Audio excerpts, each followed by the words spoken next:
आप सभी को पता है कि मॉक टेस्ट देना बहुत जरूरी होता है हर नीट के एस्पिरेंट के लिए, लेकिन उस मॉक टेस्ट में जो गलतियां होती है उससे सीख के अगली मॉक टेस्ट में इंप्रोवाइज करना उससे ज्यादा जरूरी होता है।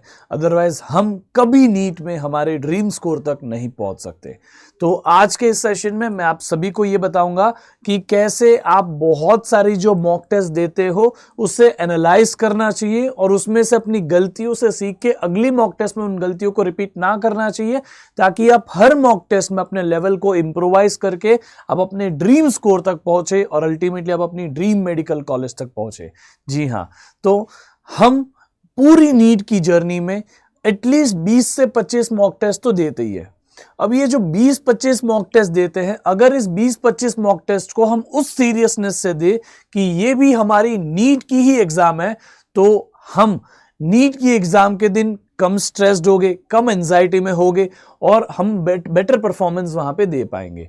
इसीलिए आज मैं आप सभी को कुछ तरीका बताऊंगा, जैसे कि आप देख सकते हो यहां पे एक पूरा एनालिटिक्स के लिए मैंने चार्ट बनाया आप सभी के लिए।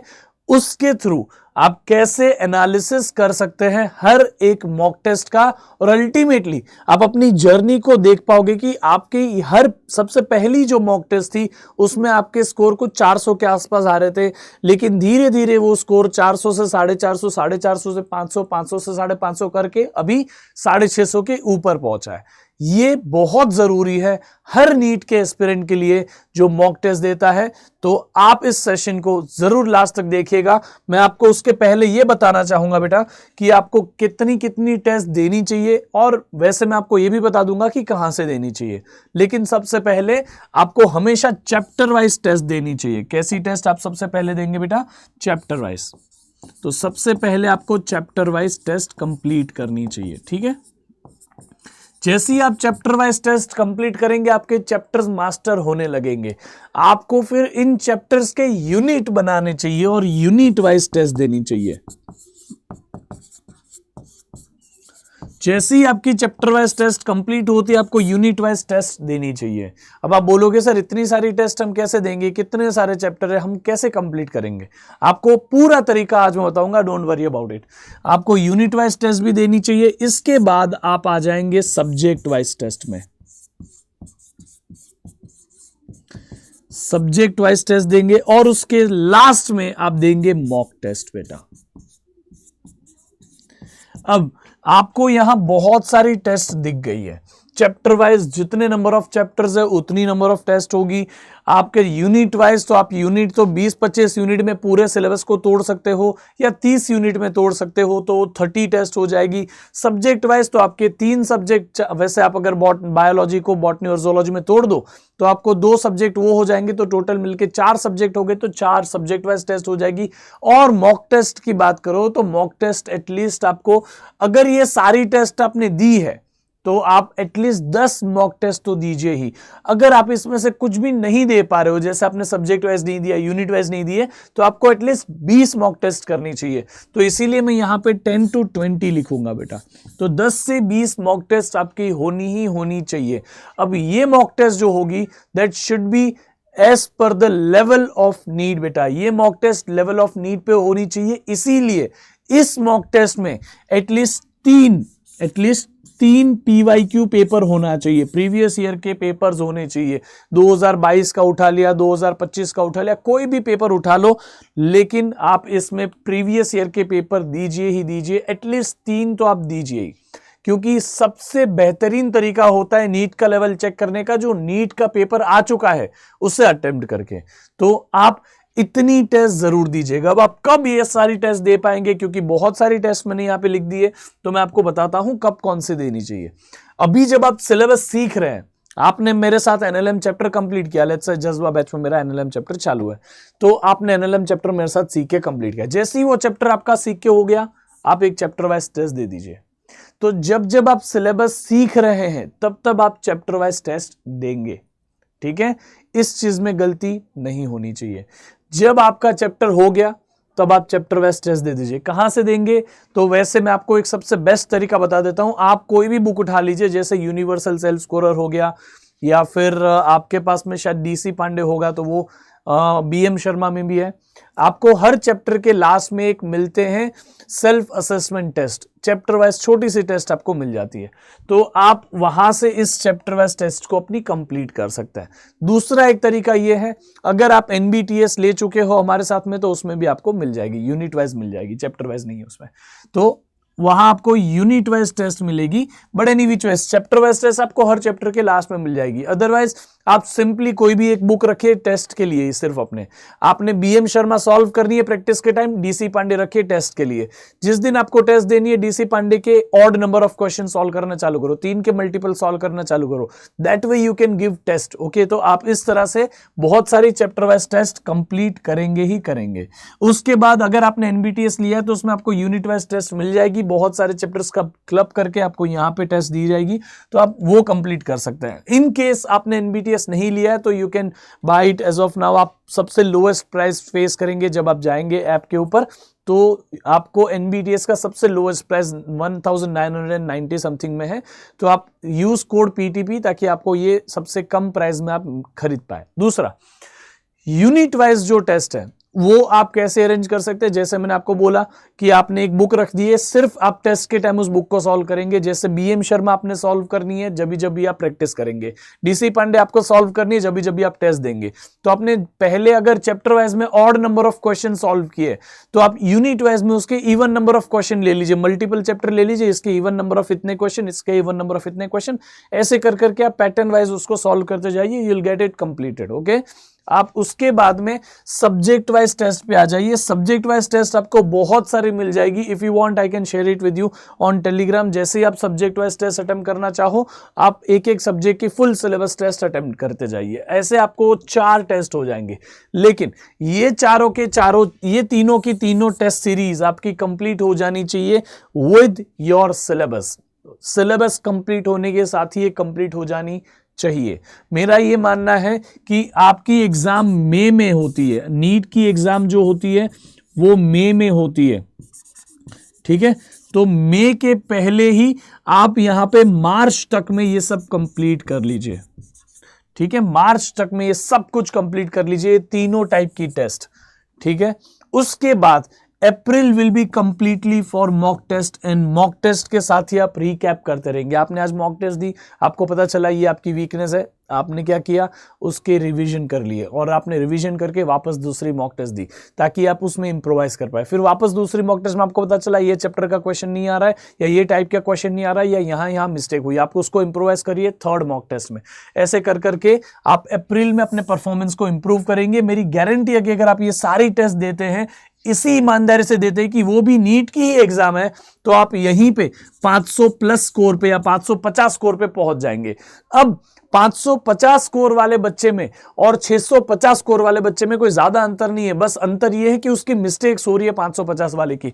तो आपको ये पूरा महीना मॉक टेस्ट के थ्रू इंप्रोवाइज करना है, और अल्टीमेटली आप नीट की एग्जाम में गारंटीड है 650 प्लस आराम से ले पाएंगे, ठीक है। इसीलिए आपको हर मॉक टेस्ट को या फिर हर टेस्ट को एनालाइज करने आना चाहिए। आपके पास ये चार्ट होना चाहिए, नहीं है तो I will share it on Telegram, मैं आपको टेलीग्राम पे इसको शेयर कर दूंगा।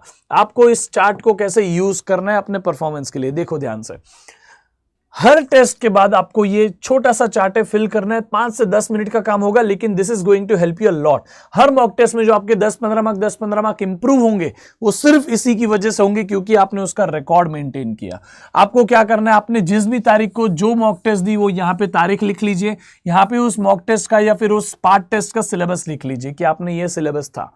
इसके बाद में फिजिक्स में कितने क्वेश्चन राइट हुए, कितने रॉन्ग हुए, कितने अनअटेम्प्टेड थे, ये लिख लिया। इसी तरह केमिस्ट्री में भी लिख लीजिए, इसी तरह जूलॉजी में भी लिख लीजिए, और बॉटनी में भी लिख लीजिए। फिर यहां नीचे ना टोटल मार्क्स लिखिए, राइट की वजह से कितने मार्क्स आए, रॉन्ग की वजह से कितने नेगेटिव हो गए, और अनअटेम्प्टेड की वजह से कितने मार्क्स गए। तो आपने इस तरह से एनालिसिस कर लिया कि कितने मार्क्स आपको मिले, कितने मार्क्स नेगेटिव हो गए, और कितने मार्क्स चले गए आपके, मतलब बिना कोई नेगेटिविटी के।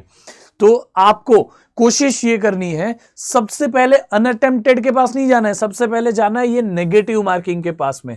आपको इसको रिड्यूस करना है बेटा। नेगेटिव मार्किंग क्या करती है, आपकी मेहनत के मार्क्स जो है ना, पॉजिटिव मार्क्स, उसको भी कम कर देती है। इसलिए नेगेटिव मार्क्स को रिड्यूस करने की कोशिश सबसे पहले करनी है। उसके बाद आप अनअटेम्प्टेड में कौन से टॉपिक्स है वो एनालाइज करिए। अनअटेम्प्टेड में मिस्टेक होने के चांसेस ही नहीं है, क्योंकि आपने उसको अटेम्प्ट ही नहीं किया था। तो आपको अनअटेम्प्टेड से पता चलेगा कि कौन से टॉपिक्स ऐसे हैं जहां पे आपकी मिस्टेक सबसे ज्यादा हो सकती है, या जो आपको आते ही नहीं है। समझ में आ गया? तो अनअटेम्प्टेड क्वेश्चंस आपको बताएंगे कि ये टॉपिक आपको नहीं आते, आप उन टॉपिक्स को लिख लीजिए। ठीक है, आप उन टॉपिक्स को लिख लीजिए। तो आपको सबसे पहले क्या करना है, यहां वीकनेस में आके उन टॉपिक्स का लिस्ट ले लेना है। अनअटेम्प्टेड में आपको फिजिक्स में कौन से क्वेश्चन अनअटेम्प्टेड हुए, उन टॉपिक्स का लिस्ट यहां बनाइए। केमिस्ट्री में कौन से क्वेश्चन अनअटेम्प्टेड हुए, उसका लिस्ट यहां बनाइए। जूलॉजी के अनअटेम्प्टेड क्वेश्चन का लिस्ट यहां बनाइए, और बॉटनी का अनअटेम्प्टेड का क्वेश्चंस का यहां लिस्ट बनाइए। इन केस आपको कुछ एक्स्ट्रा चीजें लिखनी है कि इसमें से क्या आपको आता था लेकिन आपका छूट गया, तो आप यहां पे नोट में लिख सकते हैं। ठीक है, अब दूसरा, आपने जो भी क्वेश्चन सही किए उसमें कौन सी ऐसी चीज है जो इसमें डिफिकल्ट क्वेश्चन आ गया था फिर भी आप उसको अचीव कर पाए, या फिर कौन से ऐसे टॉपिक थे जो आपको मास्टर हो चुके इन टेस्ट देने के बाद में, उन सारी स्ट्रेंथ को यहां लिखिए। देखो, अपनी वीकनेस पता होना जरूरी है, लेकिन अपनी स्ट्रेंथ भी पता होना जरूरी है, क्योंकि आपको आपकी स्ट्रेंथ पता होगी तो आप आराम से चीजों को लिस्ट डाउन कर पाएंगे कि अब मुझे ये आता है। इन केस दूसरी मॉक टेस्ट में आपकी स्ट्रेंथ आपकी वीकनेस बन जाएगी, तो आप आइडेंटिफाई कर पाओगे कि ये तो मेरी स्ट्रेंथ थी इस टॉपिक में, इस चैप्टर में, और ये टेस्ट देते वक्त में वो मेरी स्ट्रेंथ में था, अब वो मेरी वीकनेस में चला गया, तो क्या प्रॉब्लम हुई है। आप ऐसे करके उन चीजों को पता कर पाओगे। तो स्ट्रेंथ में उन टॉपिक्स को लिखिए जो आपके स्ट्रांग है, या इन टेस्ट देने के बाद आपको पता चला कि ये टॉपिक तो अभी मेरे स्ट्रांग हो चुके, ये तो मेरे को आएगा ही आएगा। इसके बाद वीकनेस में उन टॉपिक्स को लिखिए जो आपने अनअटेम्प्टेड रखे हैं। समझ में आ गया? कोई डाउट? Okay, cool. अब अनअटेम्प्टेड के बाद आप आते हैं रॉन्ग क्वेश्चंस। आपने जो क्वेश्चन रॉन्ग किए, इसका मतलब आपको कहीं ना कहीं उसका लॉजिक पता था, लेकिन आप क्वेश्चन का आंसर सही निकाल नहीं पाए, यानी कि उनमें मिस्टेक्स हुई है। तो रॉन्ग क्वेश्चंस की जो मिस्टेक्स है उसे यहां लिस्ट डाउन करिए कि क्या मिस्टेक्स हुई आपकी। अब ये मिस्टेक्स जो भी हुई है, आप अपने आप को प्रॉमिस करें कि ये मिस्टेक्स रिपीट नहीं होगी। नई मिस्टेक्स हो चलेगा, लेकिन ये रिपीट नहीं होनी चाहिए। आपको नई मिस्टेक्स करने से कोई नहीं रोक रहा है, लेकिन आप इन्हीं मिस्टेक को रिपीट करोगे ना, then you are just wasting your time. तो आपको कैसे भी करके अपनी मिस्टेक्स को चेंज करते रहना है इन वे, या फिर मिस्टेक्स को रिड्यूस करते रहना है। गलतियां तो सबसे होती है, लेकिन गलतियां दोहराई जानी ये गलत बात है बेटा। तो आप अपनी मिस्टेक्स को नोट कर लीजिए, जो भी रॉन्ग क्वेश्चंस है उसमें से अपनी मिस्टेक्स आइडेंटिफाई कर लीजिए। कैलकुलेशन में मिस्टेक हुई, ये कॉन्सेप्ट में मिस्टेक हुई, ये फॉर्मूला लिखने में मिस्टेक हुई, जो भी है आप लिख लीजिए। इसके अलावा इन केस कुछ ऐसा लगा आपको कि ये मेरे से नोट करना रह गया, तो आप उसको हाईलाइट में लिख लीजिए कि ये टेस्ट का लेवल डिफिकल्ट था, मेरा फिर भी इतना स्कोर आया। जो भी आपको हाईलाइट में लिखना है, इट्स अप टू यू बेटा। ये टेस्ट का लेवल इजी लगा आपको, तो आप यहां लिख ले कि इजी लगा, आप लिख लीजिए इजी लगा। उसके बाद आपको ये टेस्ट का लेवल डिफिकल्ट लगा, लिख लीजिए डिफिकल्ट लगा। आपको इस टेस्ट में कितने स्कोर आए आपने कंप्लीटली तो यहां लिख लिया है, पॉजिटिव इतने, नेगेटिव इतने, अनअटेम्प्टेड इतने, टोटल इतना हो गया। इस तीनों का टोटल यहां लिख लीजिएगा, ठीक है? आप इन तीनों का टोटल यहां लिख लीजिएगा। अब आप इसके बाद हाइलाइट्स में आप अपने हिसाब से जो आपको इस टेस्ट के बारे में फील हुआ कि ये टेस्ट आपने हड़बड़ी में दी, विदाउट प्रिपरेशन दी, आपने इसमें अच्छा परफॉर्म किया, बहुत बुरा परफॉर्म किया, क्या है आपका खुद का ओपिनियन। अगर आप ही अपने आप के टीचर होते तो आप खुद को क्या बोलते इस टेस्ट को देने के बाद में, उससे यहां लिखिए।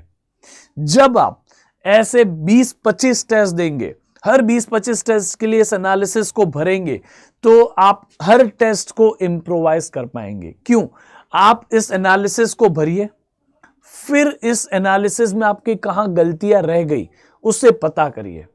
जैसे ही आपको वो पता चल जाए, अगली टेस्ट देने के पहले उन गलतियों को रेक्टिफाई करें, फिर आगे बढ़े। इसी तरह सेकेंड टेस्ट में आपने जो गलतियां की उसको एनालाइज करिए, उसको रेक्टिफाई करिए, फिर तीसरी टेस्ट में जाइए, ताकि आप इंप्रोवाइज करेंगे। समझ में आ गया?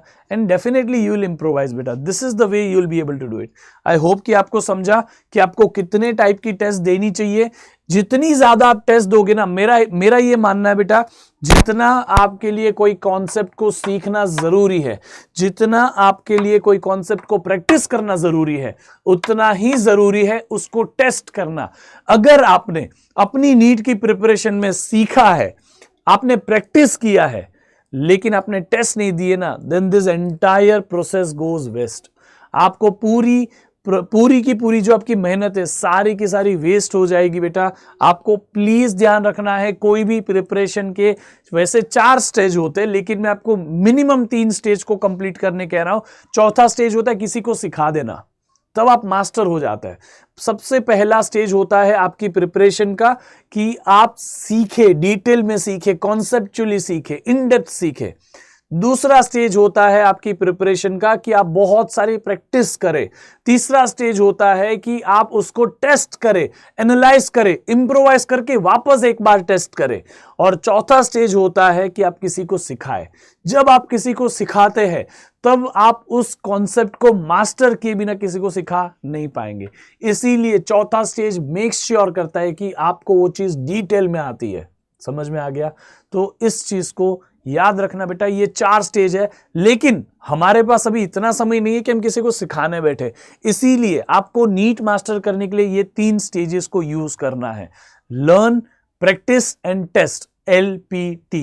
ठीक है, ये याद रखिएगा, आपको इस मेथड को ही फॉलो करना है, LPT, लर्न, प्रैक्टिस, टेस्ट। इसमें से एक भी स्टेप आप नहीं करोगे, it is waste of time, it is waste of sheer time. तो याद रखिएगा, बिना सीखे तो आप आगे जा ही नहीं पाएंगे। प्रैक्टिस के बिना टेस्ट में 0 हो जाएगा, और टेस्ट के बिना तो ये दोनों 0 हो जाएंगे। सीखा हुआ कोई काम नहीं आएगा, आपको वापस सीखना पड़ेगा, you will have to revise and everything. तो प्लीज मेक श्योर करें कि जितनी ज्यादा टेस्ट हो उतनी ज्यादा टेस्ट दीजिए। टेस्ट से डरिए मत बेटा, टेस्ट आज दोगे तो आपको आपका डर पता चलेगा। टेस्ट से बहुत सारे बच्चे डरते हैं कि कम मार्क्स आएंगे, क्यों दूं, नीट में दे दूंगा ना। ऐसा नहीं होता है, टेस्ट में कम मार्क्स आए वो चलता है, ठीक है। नीट में कम मार्क्स आए वो नहीं चलेगा, that will change your life. So please अभी ही अपने डर को फेस करिए और नीट की मॉक टेस्ट में मास्टर करिए। इसी तरह से आप अगर NBTS लेना चाहते हैं तो आप ले लीजिए, वहां पे आपको बहुत सारी टेस्ट है। This is the best test series ever, आप ले सकते हैं, अभी आपको मिल जाएगी हमारे वेबसाइट पे, और लिंक डिस्क्रिप्शन में भी है, वहां से भी आप खरीद सकते हैं, वहां पे आपको डिटेल में मिलेगी। दूसरा, आप योद्धा फास्ट ट्रैक बैच में आ जाइए। अगर आपने अभी तक नीट का सिलेबस सीखना शुरू नहीं किया है, योद्धा फास्ट ट्रैक बैच आपको बहुत ही जल्दी लॉन्च हो जाएगा बेटा। आपको सीखना है डिटेल में पूरा syllabus. This is the last opportunity to learn complete syllabus with the best team. Okay, आप देख सकते हो डॉक्टर अड्डा की बेस्ट टीम है, और यहाँ पे आपको डिटेल में पूरा सिलेबस सिखाया जाएगा। बहुत सारी टेस्ट आपको दी जाएगी, तो आप में से आपको जो मैंने अभी टेस्ट बताया उसमें से कई सारी टेस्ट तो हम ही करा देंगे आपकी, उसका डिटेल एनालिसिस भी देके हम ही आपको कर देंगे, ठीक है। इसके अलावा आपको हम बहुत सारे क्वेश्चंस क्लास में कराएंगे और बहुत सारी ट्रिक्स और टिप्स देंगे आपको, ताकि आप नीट की एग्जाम को आराम से क्रैक कर पाओ। सो वेट किसकी कर रहे हो? आप कोड योद्धा भी यूज कर सकते हो, YODHA, ताकि आपको मैक्सिमम डिस्काउंट मिल सके, ठीक है। तो मिलते हैं फिर अगले क्लास में, तब तक के लिए bye bye, see you and take care, love you all.